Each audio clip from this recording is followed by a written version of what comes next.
É injusto, sabe? Porque, pô, sofreu uma entrada de costas, tipo, desleal, sabe? আমি পুরোপুরি fit ছিলাম। Ancelotti আমার শেষ স্বপ্ন কেড়ে নিয়েছে। সান্তোসের জার্সিতে আজকে জোড়া গোল করে প্রেস ব্রিফিংয়ে মাইকের সামনে কেঁদে কেঁদে যা বললেন নেইমার। দর্শক, ফুটবল বিশ্বে আবারও এক বিশাল ভূমিকম্প। ইনজুরি, ফর্মহীনতা আর নানা সমালোচনার তীরে বিদ্ধ হয়ে যে নেইমার জুনিয়রকে অনেকেই বাতিলের খাতায় ফেলে দিয়েছিলেন, সেই নেইমারই এবার এমন এক বিস্ফোরক ঘটালেন যা পুরো ব্রাজিল সহ গোটা ফুটবল দুনিয়াকে স্তব্ধ করে দিয়েছে।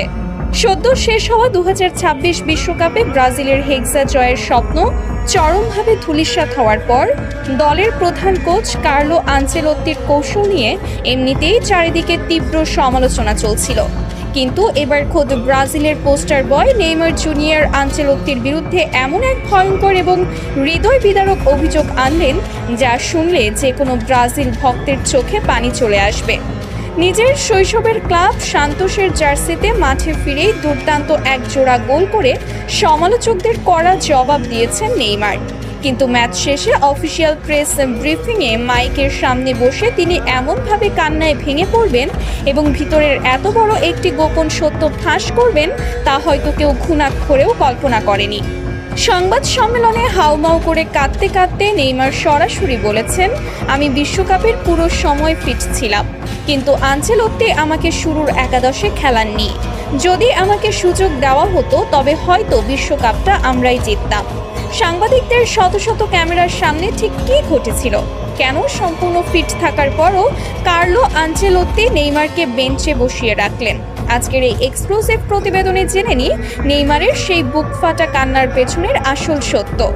বিশ্বকাপের চেয়ে চরম হতাশা আর বুক ফাটা কষ্ট বুকে চেপে ধরে দীর্ঘ অপেক্ষার পর অবশেষে নিজের চেনা আঙিনা, নিজের শৈশবের ক্লাব সান্তোসের জার্সিতে মাঠে নেমেছিলেন নেইমার। পুরো গ্যালারি তখন কানায় কানায় পূর্ণ, সবার চোখ শুধু একটি মানুষের দিকে। নেইমার কি পারবেন নিজেকে প্রমাণ করতে?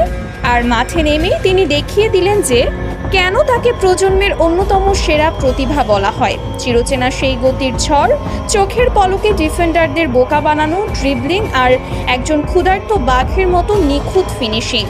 ম্যাচের প্রথমার্ধেই দুর্দান্ত এক একক নৈপুণ্য প্রথম গোলটি আদায় করে নেন তিনি।